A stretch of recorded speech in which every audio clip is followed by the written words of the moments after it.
বন্ধুরা, আমি আজকে একটি বাঁধাকপি রেসিপি করছি। নিরামিষ বাঁধাকপি,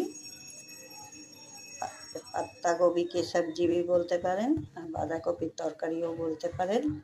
এটা আজকে আমি নিরামিষভাবেই করছি।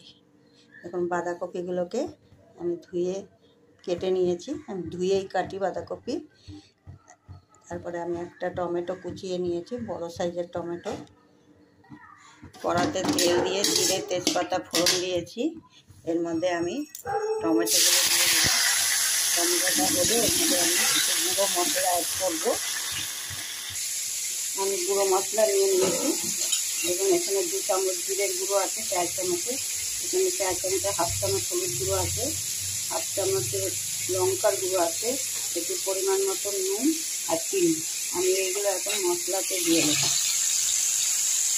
এই মশলাগুলো আমি এই তেলে দিয়ে দেবো। দিয়ে একটু জল দেবো। জল দিয়ে তারপরে আমি আলুটাও এর মধ্যে দিয়ে দেবো। আলুটাকে আমি ভেজে রেখেছি, একটু নুন ভেজে আলুটাও আমি দিয়ে দেবো, যাতে আলুটা এই মশলার সাথে কষানো হয়ে যাবে। এটাকে কষানো হয়ে গেছে। এর মধ্যে আমি বাঁধাকপিটা দিয়ে দেবো। দিয়ে তারপর আমি ঢাকা দিয়ে দেবো নাড়াচাড়া করে। মধ্যে আমার মটরশুঁটি থাকলে একটু মটরশুঁটি দিতাম, একটু মটরশুঁটি এই মাছটা নাই বলে আমি দিলাম না। বাঁধাকপিগুলো আমি সব দিয়ে দিচ্ছি। তার মধ্যে আমি একটুখানি জল দেবো।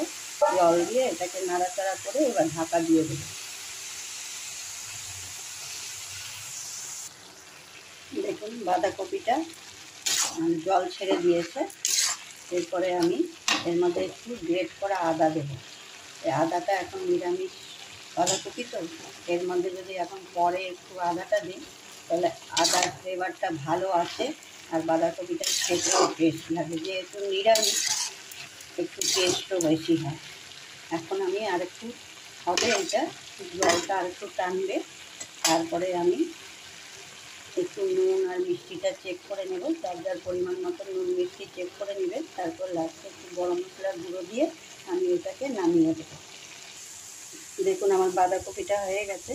এর মধ্যে আমি একটু গরম মশলার গুঁড়ো ছড়িয়ে দিলাম, তার সাথে একটু ঘি দিয়ে দিলাম। দিয়ে এটাকে নাড়াচাড়া করে এখন আমি গ্যাস অফ করে দেবো। এটা দেখুন কমপ্লিট হয়ে গেছে আমার নিরামিষ বাঁধাকপি। এটা ভাত দিয়ে, রুটি দিয়ে, পরোটা দিয়ে, লুচি দিয়ে, মুড়ি দিয়েও খেতে পারবেন। বিকেলবেলা একটু মুড়ি দিয়ে এটা খেতে পারবেন। সকালে নাস্তাতেও খেতে পারবেন একটু মুড়ি দিয়ে, আর বিকেলেও মুড়ি দিয়ে নাস্তা খেতে পারবেন।